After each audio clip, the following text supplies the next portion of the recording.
Salut les amis, salut tout le monde et surtout bienvenue une fois de plus sur votre chaîne d'information préférée, la SN Info.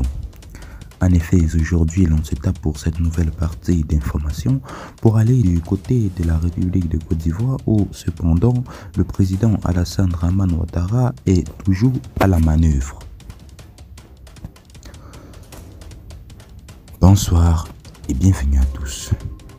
Niger, la CEDEAO envisage toujours une intervention militaire.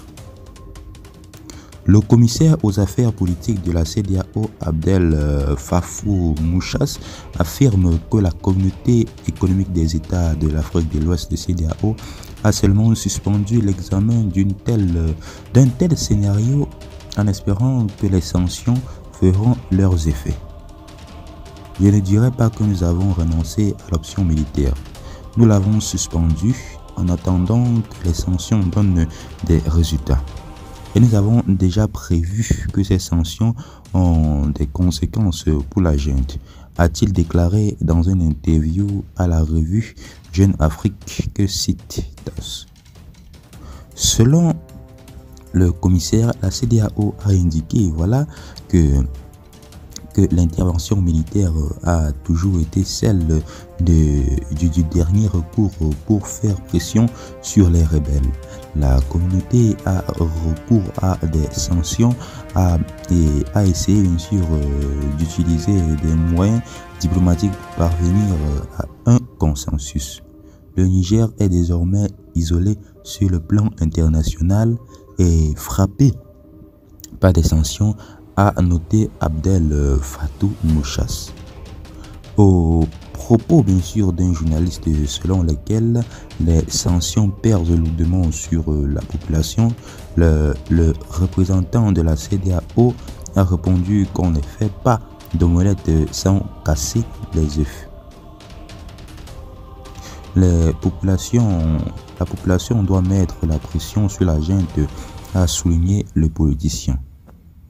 Jeune Afrique a précédemment rapporté que les rebelles qui ont pris le pouvoir au Niger avaient refusé d'assister à au moins 3 réunions avec des représentants de la CEDEAO. Les militaires ne sont bien sûr en contact qu'avec le Togo, l'un des États membres de la communauté économique des États de l'Afrique de l'Ouest.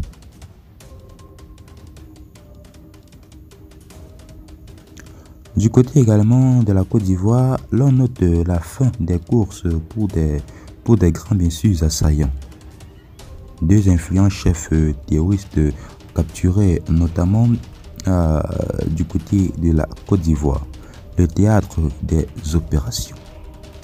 Mes chers amis, les forces armées ivoiriennes engrantent le succès dans la lutte sans merci contre les groupes armés terroristes.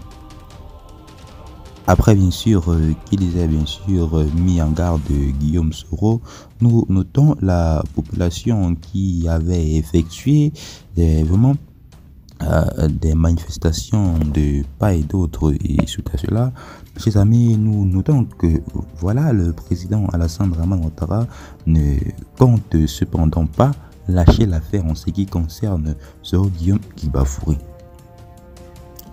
Par escale, Guillaume Soro Kibafouri se serait retrouvé du côté du pays de l'homme le plus puissant du monde, notamment la Russie. Mes chers amis, Guillaume Soro est vraiment en train de préparer une intervention vraiment colossale du côté de la sous-région ouest africaine. Ceci étant, tel a été tout pour ce qui était de cette petite information. Abonnez-vous massivement à la chaîne si cela vous intéresse. Partagez massivement la vidéo à vos amis et à tout à l'heure pour une nouvelle partie d'information. Bye bye.